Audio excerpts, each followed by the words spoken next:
Welcome back to round one, where we played just the beginning of a game to give you an idea of what it's like. And today, Emily and I are going to be playing certainly more than one round, several turns of Scholars of the South Tigris. If you watch the channel, you've probably seen the video that we've already posted about what the game was like after our first play. I'm going to be honest with you. We learned some things since our first play. We learned from our mistakes, and hopefully you can learn from our mistakes too, because we're going to be correcting a few of our mistakes in our first couple plays. I don't know that we'll point those out while we're doing it, but just trust that the rules we're using tonight are tried and true, accurate. But in Scholars of the South Tigris, you're effectively translating scrolls. We are scholars taking languages, scrolls in different languages from around the sort of region, if you will, bringing them back to our houses of wisdom. There's 3 different guilds here. And then using translators that we're going to hire from up here to bring down here, and using those translators to translate those scrolls, and in the game, score some points. Mm-hmm. And then eventually, we may even be able to retire some of these translators that are under our influence to bring them down below our board to sort of enhance the actions that we're taking. Because we're going to be taking, on our turn, one of a few different actions by placing cards and using different colored dice to sort of power those actions. Lots of dice manipulation about to happen. Oh, yeah, the dice manipulation here is pretty significant. Now, we did a few things to set up before we got started. We each selected, I'm first player, and in reverse turn order, we selected one of these starting translators to influence, and they also had a card attached to them that gave us kind of our starting resources. What did you get? Yep. So I got quite a few white dice and a red die in my bag. So that one came out, which I'll be able to use first round. I got 2 gold, 3 silver, and a yellow worker, as well as I got to go up 1 on the blue track. Yeah. So I already got to put out an influence on the board, which I used to put out on that scroll right there, because it looks pretty juicy. It does look pretty juicy. We both saw that card and said, that's going to be something someone wants to translate early. Yes. I got, and by the way, these tracks, the way they work, as you go up them, you're going to get some bonuses as you go up them on some of these grayed out spaces. But on the more solid colored places, once we rest, which is going to be something we do effectively when we can't do anything else, you're going to go through all your cards and collect sort of an income from this board, taking wherever you've reached the highest on each of those tracks. I got less white dice. I only got 6 white dice, which this is the first time I've had this card since we've played. It doesn't come with any colored dice, which is a little troubling. Yeah. 6 white dice, 2 gold, 2 silver, but here's the nice thing. It comes with 1 of each color worker. That's nice. And we talked about manipulating dice. You're going to be manipulating dice in a number of ways. One, you can just combine different colored dice and they effectively become secondary colors. So like a red and a blue would then be a purple action. So you can use that to do purple things, and there's a few different things that are powered by that. But you can also use workers to basically change the color of die. You can use a worker of the same color to increase a die value to 6, but if you use a worker of a different color, you just change whatever die that is to that color. Yep. So it sets me up for a good first turn. Yeah, you can do almost because anything. I have all the workers, so I could take any colored action. Emily's going to have a harder time because she has 3 white die in her first draw and 1 red. And I have a yellow you have worker. a good roll, though. But my roll's pretty good. I got some high numbers here. I got a mix. I got a 1, a 3, a 5, and a 6. And they're all white because that's all I have, but I can change the colors. So, are we ready? Yeah, let's go. Start translating a some few stuff. things here on our player board. We also have this starting card that gives us effectively some things as we achieve them. This card, once we've achieved all 3 of these, this card comes into our hand, becomes another action card that we can play. But these things are also very attractive to get.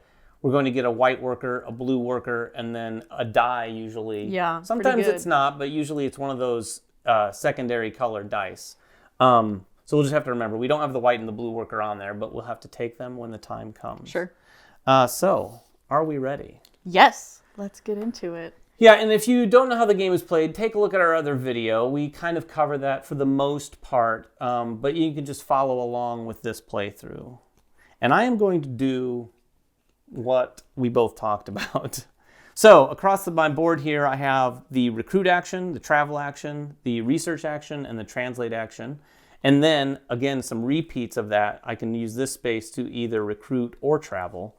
I am going to play this card here, not to travel, to translate. I'm translating right off the bat.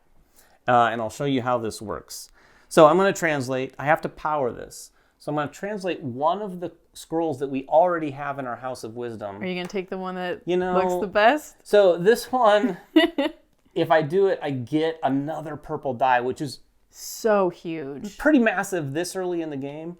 And that's why Emily put her influence on that, because if I do that one, if you interact with a card or anything with another player's influence on it, you have to pay them a silver. I do have 2 silver. So I am going to do that, though. So here's your influence back. Thank you very much. Here's your silver. Yay! And then I'm going to take that card, and here's how translating works. Now, this is a very basic version of it, because later when we translate more complex languages, we're going to have to work with multiple translators, paying them each gold. This one, though, is Syriac, and we have this translator right here, which happens to be under my influence. Yeah, it's almost like you planned it. Maybe. That goes from Syriac to Arabic, which is what we're trying to translate to.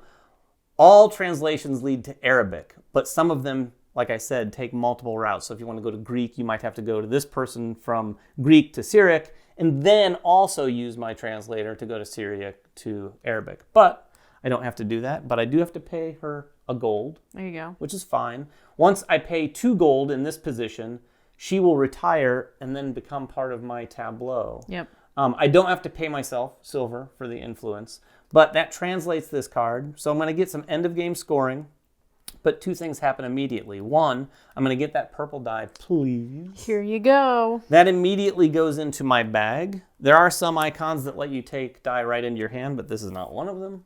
And then this bottom part is all the scrolls when you transport them from here to here, and when you translate them, will fire off one of these tracks to let you move up it a little bit. So this lets me move up the purple track. So I'll move up there. And when I move up the purple track, I'm going to instantly get a worker of any color. What color you want? Oh, you know what? I didn't even use any dice, I didn't even put my dice. I'm going to put my low-valued dice. Because the pip value doesn't matter for translating. No, the pip value doesn't matter. I got ahead of myself. I was so excited. You did. And I'm using the red and the yellow, which makes orange. a red die and a yellow die, which together make orange, which is what I needed to interact with this guild. So now I'm moving up the purple. These guys are gone. And I think I will probably take, though, a red back. Right back. A red back. And then this will just go above my player board for the end of the game, because at the end of the game, I'm going to get 1 point for every purple die that I have, which is cool because I just got one and I have one here to unlock.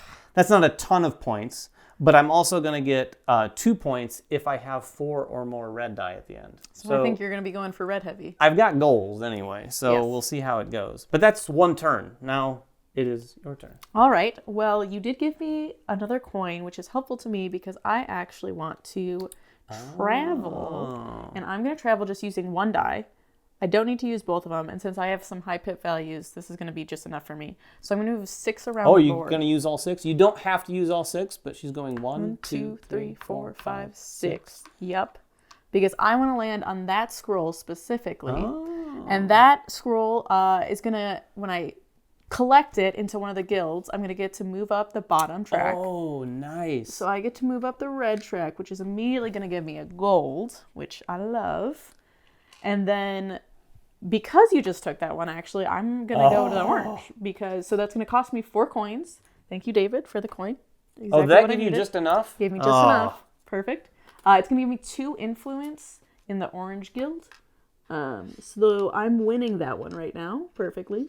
So in order for David to take this over from me, he's going to need 3 influence in the guild. I mean, and that's if she doesn't put any more in there in the meantime. Yeah, and another gold. Another gold? I'm gold rich. Wow. Yes. Yeah, so that was a pretty big move. And the influence in those guild houses is going to come into play when we score. And there's going to be 4 scoring phases that happen throughout the game. Kind of like scoring phases. There's cards mixed in with the scrolls that once they're revealed, they're going to go here, here, here, and here. And whoever has influence in those guilds from purple to orange to green is going to have sort of dibs or first choice to go up and score some points or get some things from those scoring cards. And we're going to go through that deck whenever we collect a scroll into the guilds or when we rest. So right now, let's see. I don't think it's possible actually to do it on the first one. Is it? No, because there's 3 scroll cards. So they've mixed those in. There's a very specific way to mix them in. So there's 3 scrolls on the top, so you'll never do it right away. Okay, good. There's 1 scroll on the bottom, though. And there are, when you rest, you take cards off the bottom, which you'll see. So the second rest could trigger it, theoretically. So here it is. It is a Greek scroll. Ooh, I like Greek. And by the way, this little black marker here is sort of the marker that we use to sort of move around to determine what scrolls kind of cycle. Like it's going to move a scroll over there and get replaced when we rest. So that was your turn. That was my turn. Do that for us, David. We might want to quit right now. Those are 2 pretty solid turns for this game, in my experience. Next, though, I think I might research. Ooh, I have an idea. So for research, you're probably going to want some colors. You do have colored workers. So I have colored workers, but I'm going to do this. And this, in your action card deck, you have a couple of cards that have a brown action on the top. That's the good news. I'm going to play one of those right now, but the bad news is when you rest, it forces you to take another white die. And at the end of the game, you could have white die, but you don't want too many white die because it kind of plays into how well you can score. So I'm going to play this right here in the research section. Okay. And I have to assign some dice to it. So I'm going to assign this 5 and this 6. This is big. This is going to be a quick first round. And I'm going to make 1 blue and 1 red.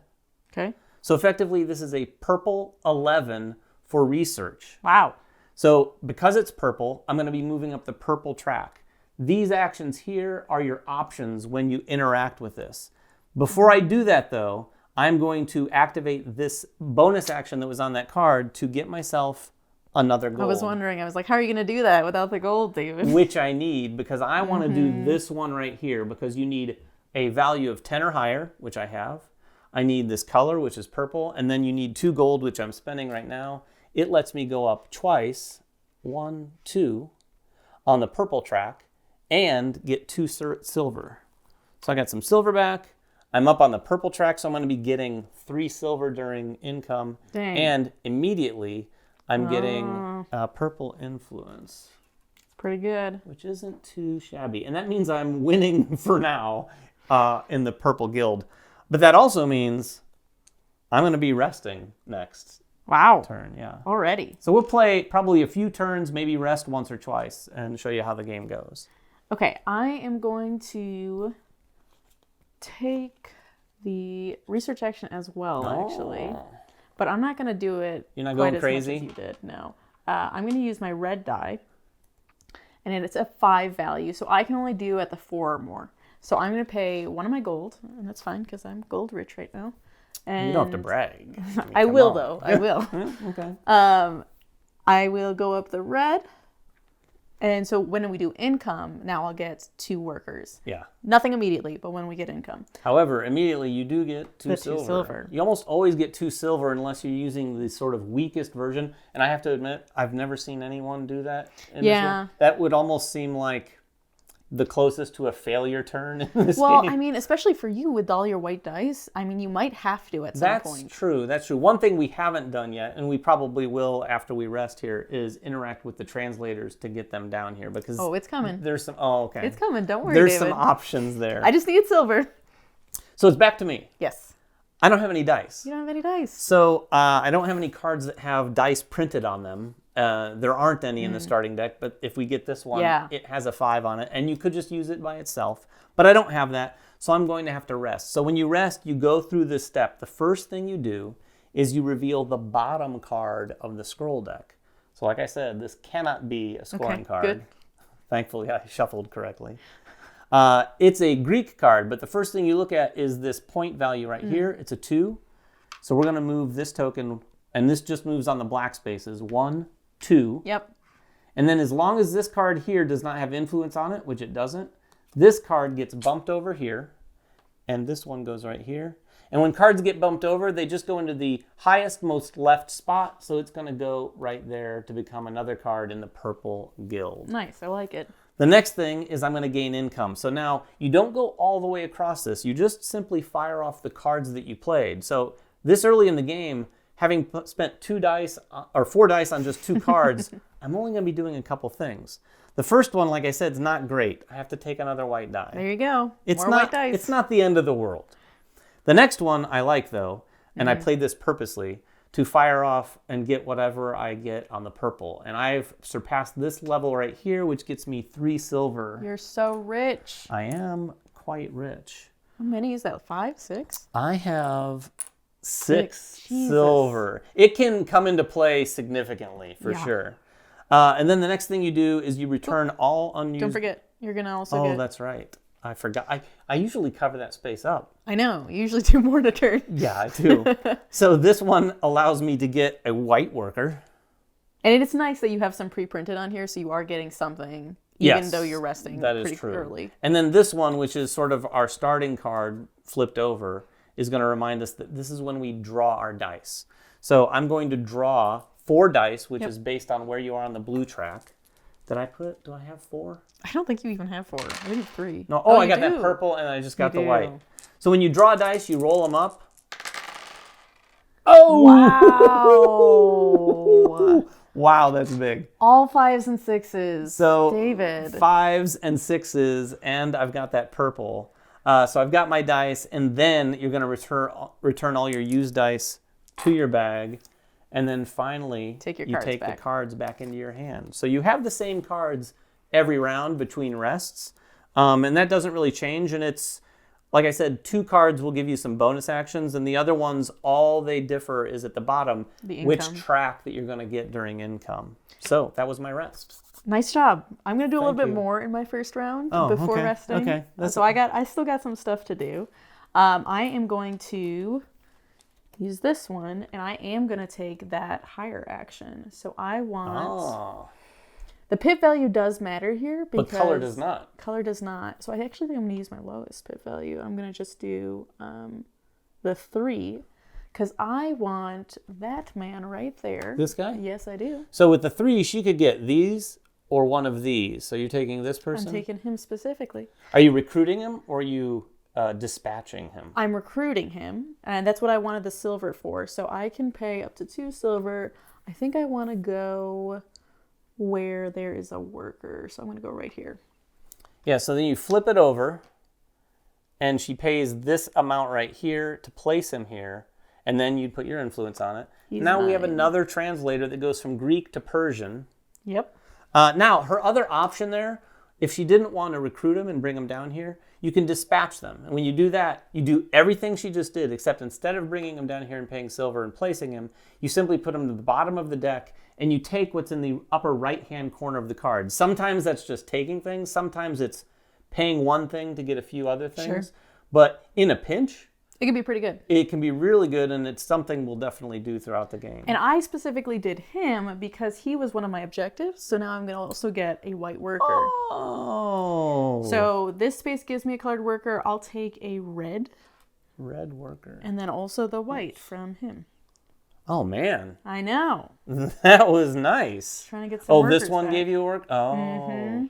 Very good. Trying to get some options for next round. So I need to interact. See, this is my problem. I look at that for a second, and then I never think. I could have translated purple, although, Yeah, so purple, if you notice, it had Chinese before we put the Greek over here. Chinese is one of those languages that generally takes at least 2 steps, but more typically 3 steps with translators. Mm-hmm. So it's my turn? It is your turn. Okay. And you don't even have to rest next time. I don't have to. You might, though?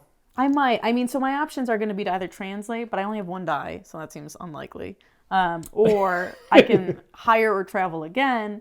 But I don't know. I might just rest, so we'll see. Yeah, unfortunately, you can't use a yellow and a red worker I know. on 1 die. Yeah. Okay, so I am going to go. And I'll show you how the die work. Yeah, so I'm going to use this card again. Again? I don't want to get addicted to using this for the gold, late. but I am going to use it. And I'm going to research again just to get this out of the way because I like the idea of doing what I'm about to do. And I'm just going to use this purple 5 all by itself. In all the games I've played of this, I think this is the first time where I've had many, if any, secondary colored dice that actually came into use. Usually I get them later in the game. Yeah. And this is so nice. They're hard to get those secondary colored ones. So that one was really good. It is honestly. challenging, and usually you're having to use 2 dice to go up these tracks. But And I have to get workers. this one, and I'm going to use this one because it's 4 or more. It's purple, and at the top of this is going to give me a gold, which I'm going to go instantly pay to do this and go up on purple again, which doesn't give me anything right now, but I'll get 4 silver during income. And 2 silver because you did the research action. 2 more. Oh man, I What gotta are you find. gonna do with this all is the one silver? This is one of those examples where at the end of the game, she's gonna have 100 points, and I'm gonna have 100 silver. Yes. And no points. But that's my action. All right. So for mine, I think that I'm going to do something with some of this gold that I have actually, and I'm going to. Oh, 3 gold still. I And do you have 3 paid a gold gold, still. didn't you, recently? I Or- did. Yep. I've been just taking all that gold. I'm scraping it from cards. I know. I'm going to go onto this action. So I am going to either travel or hire someone. Oh, okay. And I'm going to travel with the 6. I want to go around to, I'm not going to do the whole 6 though. I'm just going to go up to the action that lets me take or place gold. 4, 5. There you go. Yeah, so the spaces around the map, the black ones let you interact with the scrolls to get them over there. The white ones are simply just bonuses, which is what she's going to be doing. What are you going to do? Well, I think I'm going to, so I get to take one and place one twice. So I will get to take this one. Oh, that hurts. Yeah, I know, right? And then I'm going to place one. I think I just want to take him just so I can get him right away, honestly. That is pretty bold. Yeah, so he only needs 1 gold. He has it already. So I'm going to get to retire this translator. And what he does is he's going to be added on to one of my actions. Whenever I take that action, I'll be able to use any colored worker to take 2 more dice from my bag. Oh, wow. So you can just keep drawing dice and Yes. getting bigger turns. Yes. That's nice. Yes. That's nice. And she gets to place that in any one of the first 4 spaces. You notice these last 2 actions, and this one's not even available, are gray boxes. You can't slide under there. And the first translator you retire, or all translators in the first row, are free. But after that, and you can stack them, but it costs you a silver or you have to take a white die. But this one's free. Yeah, I think I'm going to put him under research because I'm usually using some kind of color. So probably workers on the research action. That's a good point. And he's worth a point at the end. So I'm very happy to have that. And by the way, I don't know if we mentioned this, but the gold above these spaces are what those translators want to earn before they retire. So what she did there is took a gold away from me, so I have a lot more earning to do. But that's fine because I don't mind her being out there for the Syriac to Arabic. But yeah, she's going to be out there a little longer, and now you've got an extra power, which kind of stinks. It becomes very interesting, the cards you're playing, because there will be times where you rest and you're like, oh man, I forgot to put my purple card, so I'm not getting my money. Although I don't really... Yeah, it's a lot of thought. It's I not don't just... really need the money right now. You don't need the money, David. Start using your money. But I'm not up on any of the other tracks. So I'm going to interact with those guys up there. You gonna recruit someone? I am going to recruit someone, I think. You gonna recruit the one on your objective? Probably. Oh, she's not. Oh, you know what? I'm not going to recruit her. But I am going to play this right here. And all I need is a 3 or more, so I'm just going to use one of my 5s. Okay. And I'm going to dispatch her. Oh. And when you dispatch... Do you get more silver? Yeah, but I just want to dispatch her because this is just another... I don't need to turn gold into silver. Yeah. I need to turn silver into gold. Yeah. So I'm going to dispatch her, so I'm going to put her at the bottom of the deck, and I get 2 more silver because I need it. This man is crazy rich. That's more silver than I think I've ever had cumulatively in all the games we've played. I believe that. And a worker of any color. I'm going to do that after I put her on the That's bottom helpful for of you, the especially since you have 2 white dice left. You can Yeah, kind of plan because out I the have next thing. mostly white dice. I think I will... there's so much thinking that goes into this, right? Because you're thinking about like, which card do I want for which income, which action do I want? And then even just things like this worker is like, well, what am I going to do next? Do I need to make orange somehow, but I don't only have white? Do I need to make blue? Right. Oh, I think I know what I want to do. I'm going to take a red. How was that for confidence? I don't know. It's scaring me how confident it was, honestly. I'm like, what are you doing with the red over there? Definitely not used to me being like, that's what I'm doing. I'm like, where's the red good on this board? Well, I'm out of dice, so I am actually going to rest now, and that's going to be the end of my first round. So I'm going to get to do the thing where I go from the bottom. This might be a scoring. It could be. It's not. It's not. Okay. It's not. So it's Greek. There's a 2 right here, so this is going to go 1, 2. It's going to knock this Persian scroll over Come on into the guilds. This spot right here. Then I get to do my incomes. So for income, I start with the green, and this order did matter. So I was thinking about this. So I'm going to spend a gold. The green track is really cool because it basically lets you go up other tracks. Yes. And so I'm going to get to go up either the red, yellow, or blue. And I'm going to choose to go up the blue, actually. Nice. Oh, perfect timing. Yes. Perfect timing. Then I'm going to get my red income, which is going to be a colored worker and a white. So I'll take a blue, and then I'll have one of everything. Love that. Many options for next round. I'll take my yellow income, which is I can spend a coin to get a colored die, and I definitely will do that. I am so poor in comparison. You want one of my coins? I would love half of your coins at least. You want a yellow, blue, or a red? Jesus. No, I'm going to get a die. Oh, a die. And that's great for me because right now my only colored die was that red. So now I'm actually going to get a yellow along with it. Oh, that's nice. That's nice. You know, I haven't utilized the yellow track much in past games. I used it so much last did? game. Yeah. That's how I got a bunch of colors instead of all white. And it's great when you have colored dice coming out because you don't have to use as many workers because your dice already have the color. Then I can add a white die for another gold.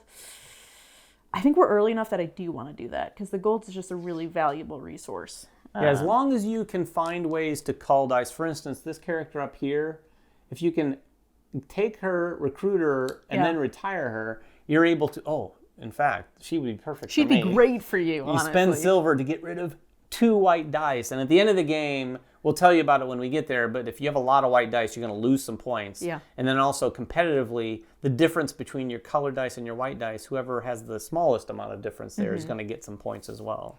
And then I'm going to get to do the orange income as well. So I'm going to spend one of my workers. I'll spend this white worker to get a gold, please. Oh, actually, I have one on this What? side. You got another gold? I got another gold. I'm the gold girl. You You're are the silver guy. So I'd rather be the gold person, I think. Silver's not quite as good. And then when I get to my blue income, instead of taking only 4 dice, I'm going to get to take 5 dice out of my bag, which I don't know if I even have. Let's see.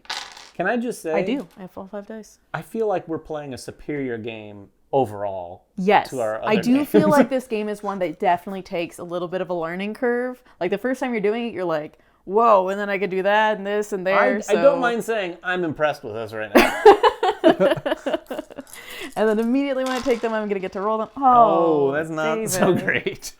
That's a lot of 1s, dice. 2s, 3s, and a 6. Well, you've got lots of translators up here you can work with. I'm going to have to work with that somehow. And then I'll take all my dice from before, put them back in my bag, and take my cards back. And that's the end of my first round. That is the end of your first round. And I think we will actually pause right there. We're going to finish the rest of the game, but I think you've gotten a sense for just about a little smattering of everything so far. that can happen. You haven't seen a scoring phase, but like I said, eventually we're going to reveal a card either off the top or off the bottom, as you've seen, and it's going to be a different type of card. It's not going to be a scroll, and it will immediately go there. And then from purple to orange to green, we're going to give whoever's winning purple the first chance to move their influence up to that card to take one of the scoring opportunities. Then orange, and then green. In this case, if it happened right now, we'd each get one of those scoring opportunities if we wanted it. And they range from like 3 points to 1 point plus some sort of bonus, and then to a bonus, which is actually pretty attractive because you're allowed to like recruit a person or potentially take them all the way down and retire them. Or some of them are the secondary colored dice, which is really good. Yeah, so there's a lot of interesting things that can happen, and those things come out in a very different pace depending on the game because they can be stacked quite differently. You could have a scoring, and then another scoring right away. And it's going to depend on how much we're resting, how much we're collecting these scrolls and putting them back into the guilds. Very player controlled, in fact. But they have done their best to kind of space it out as much as possible. Yeah. But anyway, we'll finish the game and we'll be right back to tell you how it was. And we're back. We played the entire game. It lasted probably a total of 2 hours. We took our time. Things got pretty competitive towards the end. Pretty intense. And this is a game, as you could tell, even when we were on camera, early on, even in the first round or two, the decisions you make, you're like, oh, wait a minute. Because you have to do some planning, and you're really trying to scrape points here, points there, get some scrolls, and then do some investment to make sure that you score those scrolls. And that came right down to the end. In fact, we both had a couple of scrolls each, where on our last turns, we did what we needed to do to maximize the points on those scrolls. Yes. And of course, that was at odds with, but what else could I do? There's so many options in this game that you're just thinking about, like, that'll give me 4 points, but that'll give me 5 points, but maybe if I do this, and the next turn I can... So much thinking going into this. But I'm proud of our scores. Oh, I'm particularly proud of our scores because I don't typically win against Emily, and I did tonight. The scores were 62 to 57. And those scores were just a little better than our last game. But I can tell you this, after having had some experience under our belts, that difference in scores doesn't reflect the difference in experience. We liked the game. It felt very initially, different. Yeah. But this was like, oh, and we were getting some things. And like I said early on, and I'll tell you what it was, there were some errors we made in our previous plays. And one of those big errors was when you move scrolls from here to here, you get to fire off this bottom ability that lets you go up these tracks. In addition to when you translate the scroll, you get to do it again, which isn't typical for most games to fire off a thing on a card twice. But the net result was we were doing that more often. We moved up higher on the tracks. We moved more scrolls over here. That actually made the influence game a little bit more interesting because we had a lot more influence going on in the guild houses. And like you said, it moved up these tracks significantly. So we were able to find more opportunities to even move up one of those tracks one so that our next rest was better or that we got that little bonus that we needed to help make the next turn. So it really offered just a little bit more glue to pull everything together. And we played very different games. We did. You had so many resources at basically any point in the game. It was embarrassing. It was crazy. Like, seriously, I had so much silver. And it was one of those things, I've said this before, a lot of games, I'll do a thing and I'm like, oh, there's a way to get gold, there's a way to get gold. And I get all this gold in whatever the game it might be. And then I'm like, I'm not getting points, but I have this mountain of gold and it's not worth anything. And they were worth a little bit at the end. A little bit. Well, the silver's worth very little at the end. But I was able to do so much because I had these stacks of silver. I mean, I had as many as like almost 15 silver at one point. It was embarrassing, really. And you could take, so I could at any time travel if I wanted to and bring a scroll over here for 4. Also, I had a lot of flexibility with hiring translators and bringing them down here, although I didn't do that too much.